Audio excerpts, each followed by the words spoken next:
we all have our motivations to do what we do. So I just want to know what's maybe yours. I don't know. It's kind of like a bit egocentric. It's more like for me to feel good. Not only that, but it's I don't know. I feel good like painting, and I see no reasons to don't do it. So I just come every day, not with like a major purpose of. It's just images in the end. It's just they will eventually disappear somehow, either by my hand or by time, but they will disappear. So it's just images. It's just some. I'm always searching like for an image, specific image, but it never comes up. It's lots of different ones, and it can be one today and another tomorrow. So it changes a lot. So I don't know. What do I search with art? No, I mean that's a reason to do things. I mean the production of imagery inspires many people, and I remember the filmmaker Werner Herzog saying, "The world needs more adequate imagery, like images that are maybe like you see it in our commercial world. There's a lot of work out there that's they are kind of like they are empty images. Empty images. Yeah, like I don't know if it like." The meaning I can take from them, the irony, if they are funny or not. I don't care if they're like well painted or technically well painted.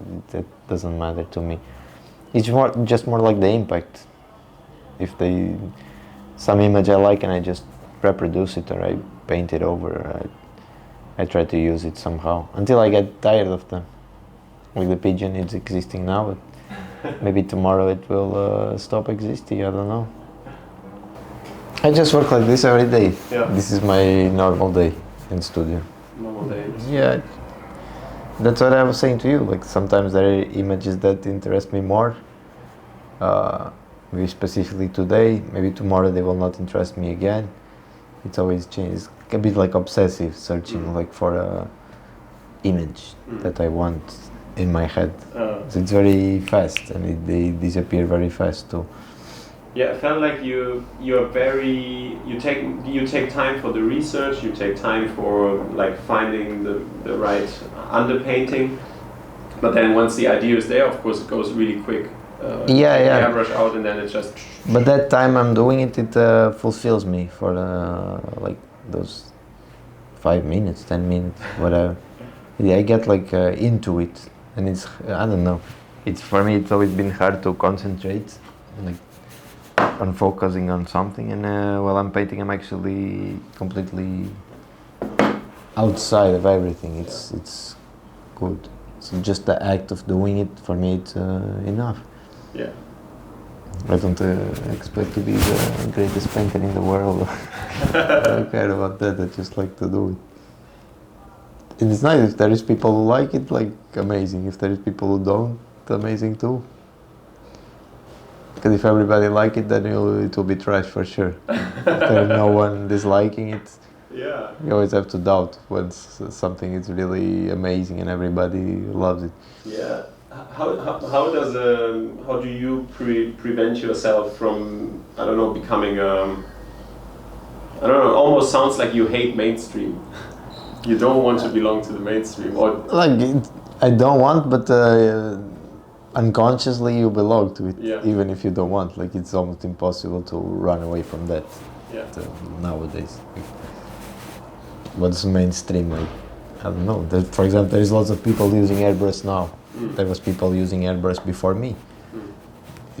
Is it mainstream? Like probably yes, but if we go by that, like. All painting is mainstream since the caveman painting in the walls. They are the first ones, the OGs. After that, everybody is just copying the first act of making images. So I don't know. I don't care much about it actually, to be honest. I mean, why should like even if you like it or you hate it, or it doesn't change. I will still come here and paint. So until I feel I don't need to paint anymore or something like that. But yeah, sometimes it's tiring too, of course. Like I try to force myself to paint every day, or just to come here every day to be surrounded by the paintings, and I don't know. I like this space. It has some kind of aura, like my aura, and it's how I work. This is my friend Alshan. Hey. I'm always showing He parks. Yeah, he parks his welcome bike. to the When interview. you're shooting. Do you want to answer? No. He parks his bike here. I'm very timid. Thank you. He's into film too. Yeah. A lot. Yeah. Ah, cool. He studied, right, Alshan? What? You studied cinema. Long time. It doesn't matter. Like, Studying doesn't fade away with time. He's shy. Yeah, he's hiding. Can't see him. He parks his bike here to work. Ah, that's his bike, the white one. Yeah, yeah. Ah, So he doesn't get robbed. yeah. So maybe to come to an end, I saw these images on your computer, and you've talked a little bit about the cartoon inspiration. So are these images you actually drag from the series? You see it and you screenshot it? From everything, yeah. Yeah. I just save them from either from websites, from magazines, from old books. No.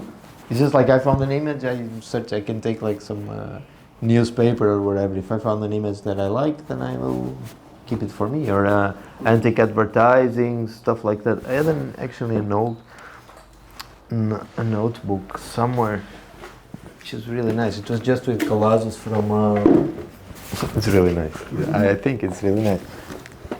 It's from collages that I used to make. I think it's this one. Yeah, it's this one. Just from old newspapers and magazines. It's really cool. I just show them into the camera. I can. Like all the advertising. It's in Portuguese. But for example, we fix dental prostheses. You see, in half an hour we can squeeze. In 2 hours we execute them with the most perfection ever. Yeah, amazing. And then he has the address and stuff. And then completely random horse. 3.5 years. Very boito. Boito. I don't even know what boito means, but okay. And calm. Sell. For sale. Au pair. German students search for a family. It's amazing. Oh, wow. And then African art. Someone buys African art. And then champion. Tickets and lottery fractions. It's amazing. Like garlic pills, Rogoff. I think taking garlic pills is dope. Yeah, and I like to mix words. I also write, so I like using words a lot. Yeah, this is dope. It's like, can I suck you? And then it says, learn today the job of the future. Amazing.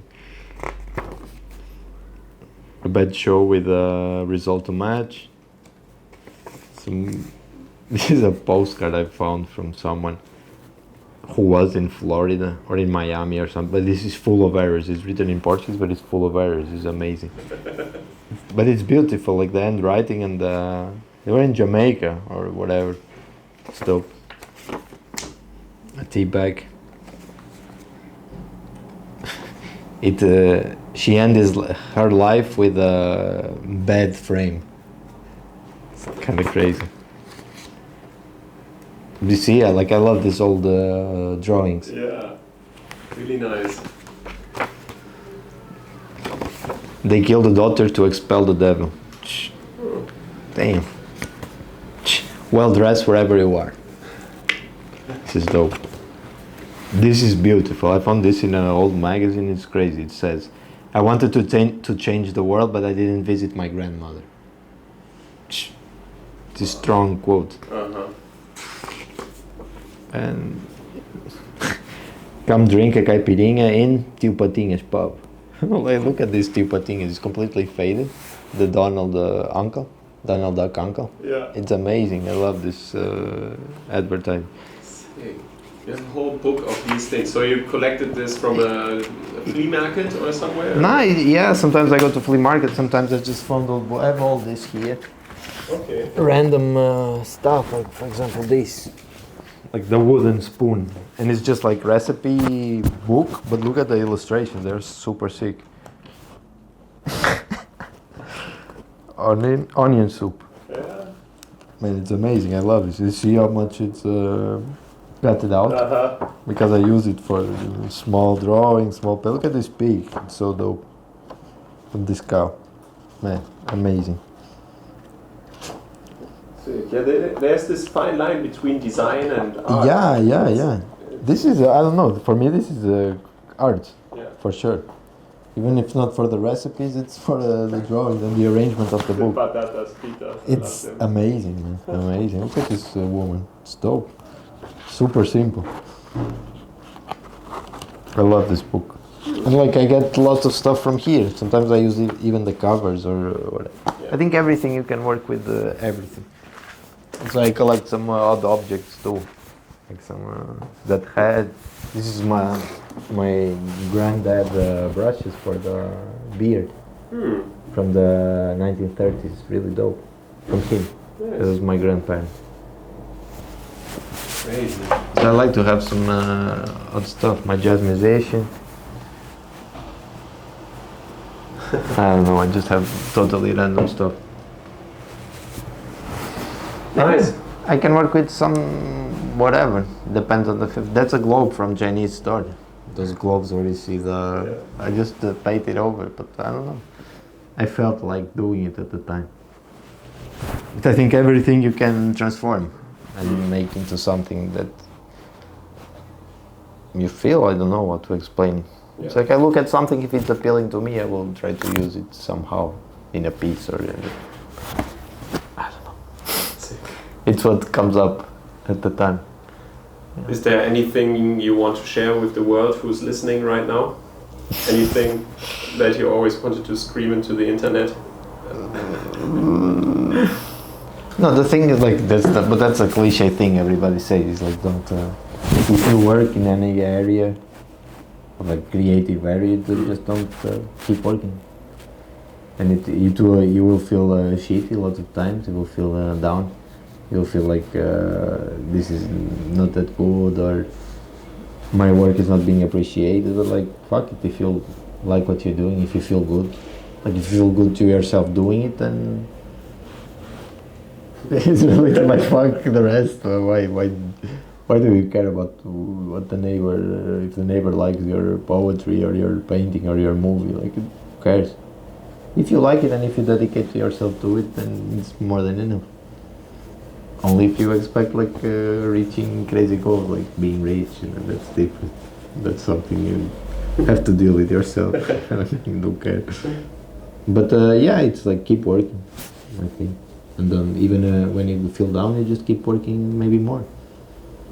Because the things you did to make you feel down in the work, maybe the next day you will look at it with different eyes and say, I did this shit. It's really bad. But maybe I can use it for something. So it's, I don't know. It's like, and keep your curiosity like sharp. You always need to discover stuff and keep feeding the machine, like your machine. Yeah. Because if you stop, then you just like stay there. Some people almost sounds like shadow work when you're talking about like. Yeah, like if you there is people facing who the demons on the canvas. But there is people who like facing the demons. Like you face the demons in everything. It's more like you face your own shit, mostly the way you deal with other people, I think. First, like how you treat yourself, and then how you treat other people. Like this is all, I will say, secondary, like tertiary, what comes in. This is not a priority. Yeah. Like it is at the same time, but it's not something I would like. If I needed to choose between this and something that's more important to me in terms of relationships, either with myself or with some other people, it wouldn't be a hard choice. This is secondary, but like it's serious at the same time. It's just not like I come here and it's like, oh, it's so fun to play. No, like I also put what I'm thinking.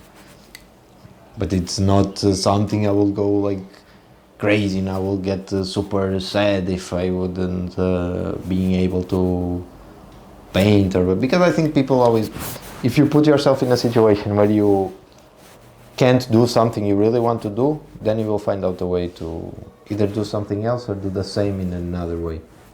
And that's your creative part coming out. Like how do you flip the thing to create something without means? Because like, I don't know, I don't have a gigantic studio and lots of materials to work, but I used to have nothing. Like I used to have a little room or painting in my house, and you start by somewhere. And for that you need to take some little risks. Sometimes even out of your possibilities, you need to lie a bit, you need to steal a bit somewhere here and there in the art stores, whatever, to get your stuff. And it will lead you to start creating your own stuff. I don't say like, of course I don't say like, go steal everybody, like go steal museums and paintings, but like, you also can't be a little chicken. Like if you need some, it's true, man, if you need, I don't know, it's my perspective. Yeah, you can be a pigeon. Like, I don't know, I had friends at the time saying, because I can't paint because arts and material is too expensive, and then it is too expensive. Like, find ways to do, like get a sponsor, steal the art shop, I don't know, make your own pigment, like invent, be creative. Since you don't hurt no one trying to get, or if you don't harm no one trying to get what you want, then it's okay. It's like keeping your morals. Of course, if you have shitty morals, then you probably, the way you are acting to get the goal, it will be shitty. But think first and then try to apply it and try to create your own stuff or the stuff you want, or work for it, or I don't know. Yeah. I think it's a common goal that you need to, I wouldn't say lick some asses, because it's not that which you never do in any situation. But you need sometimes to also not bend. It's more like you need to do shit you don't like, so you get some of your stuff and to get to your own way. That's why I say like working in a regular job, it's shitty. It is totally shitty. Like of course you can be lucky and have nice bosses and whatever. But mostly it's shitty, but it's also important for you to develop some character and some like, okay, I was struggling in this situation, now I'm better than I was before, so I know how it was to be in that position before, so now I can do something about it. So we always have to move, I think. And yeah. I see you leave your brushes in the pots before you go. Right. Yeah. They just get dry overnight, or they still Like sometimes they do, sometimes they don't. Like they get like this, but if you put some water and diluent, they kind of come back to normal. I don't know. Oh, okay. Because that's the thing. Like if I was those kind of people who spend like, who are very detailed, like they're painting a face and they use like 20 brushes just for this and it's okay, like I respect it. But if I will be that, and if I spend like 50 euros in a brush, I will probably clean it. But like I just paint fast. I prefer that this has like some paint, dry paint, so then it gives some texture. Or yeah. I'm not that obsessive with material. I know people, they are very like, everything needs to be like just like white, like no shoes in the studio, everything clean. Like you can't go into this part because it's a part of this kind of work, and like it's okay. It's their workspace, it's their way of working. I'm not like that. And in terms of working, like this is a mess, but I assume this mess and I like it. It's how I feel. It's kind of like a place to run away from being. I'm usually clean, I think. And I like to have things tidy, like at home and arranged, whatever. But like in the studio, it's like another part where you can actually break that habit. And just like, I don't know, if I just feel like throwing this brush in the wall, because I feel like I can. And it's, I feel like doing it, it's a place where I can do it. So it's nice to have this double space to break the habit of having a arranged, clean place. Yeah, that's an energy you feel in your work for sure. And I think if I can speak for my part, I will probably speak for some other people's part. It is rebellious in a way that it's just a little bit imperfect and a little bit gritty, maybe here and there. Yeah, it's completely imperfect. Yeah. And I assume that, and I don't care. But you see a lot of perfect work online. Yeah, but they get a bit boring. Yeah, for me boring. at least. It is. for me at least. But like I respect if people like to do that and they put effort on it. Like you, the only thing you have to do is to respect it. Yeah. I think people shy away from the process. They want to show. Oh, it's just turned off. At least we have this back up. We have the you always have the thing of making everything. But that comes also a bit what we were talking before about school.